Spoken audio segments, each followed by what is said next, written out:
আমার বাবা চায়ের দোকান থাকুক আর পানের দোকান থাকুক আর রেস্টুরেন্টের দোকান থাকুক, ইটস ডাজন্ট ম্যাটার। বাংলাদেশের একটি প্রখ্যাত পত্রিকা আমাকে নিয়ে একটি কলাম লিখেছে। বিনয়ের সাথে বলে ওই লেখকের অনেক লেখা আমি পড়ি, কিন্তু চ্যালেঞ্জ করে বললাম আপনি যা লিখেছেন তার অর্ধেক ভুল। দয়া করে আপনার প্রতিনিধির মাধ্যমে সত্য জেনে একটা সংশোধনী প্রকাশ করবেন। আপনার প্রতি এটা বিনয়ের সাথে অনুরোধ।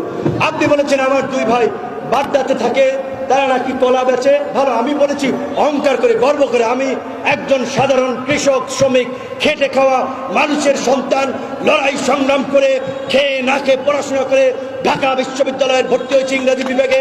ঢাকা বিশ্ববিদ্যালয়ে দীর্ঘ 28 বছর পরে অনুষ্ঠিত ডাকসু নির্বাচনে ছাত্রদের সমর্থন নিয়ে বিপি হয়েছি। গণমানুষের আশা আকাঙ্ক্ষার কথা বলতে গিয়ে আজকে গণ অধিকার পরিষদের সভাপতি নির্বাচিত হয়েছি। কিন্তু আপনি ভুল তথ্য দিয়েছেন। এইটা আমার দুই ভাই গত 11 বছর ধরে ঢাকার উত্তরা চামুর খান থাকে। আমার বড় ভাই 3-4টা গার্মেন্টসের টিফিন সাপ্লাই দেওয়ার কন্ট্রাক্টর, ভালো একটা আর্নিং করে। ছোট ভাই ওখান থেকে। কাজে আপনি যে বাংলাদেশের প্রথম সারির একটি পত্রিকায় মিথ্যা বিভ্রান্তিকর কথা বললেন, আমি যদি এখন মানহানির দায়ে আপনার বিরুদ্ধে একটা অভিযোগ করি, আমি করব না। এই সমালোচনা একদম যারা অতি কথা বলছে তাদের অতি কথা দিয়ে আমরা আজকের এই জায়গায় আসি নাই।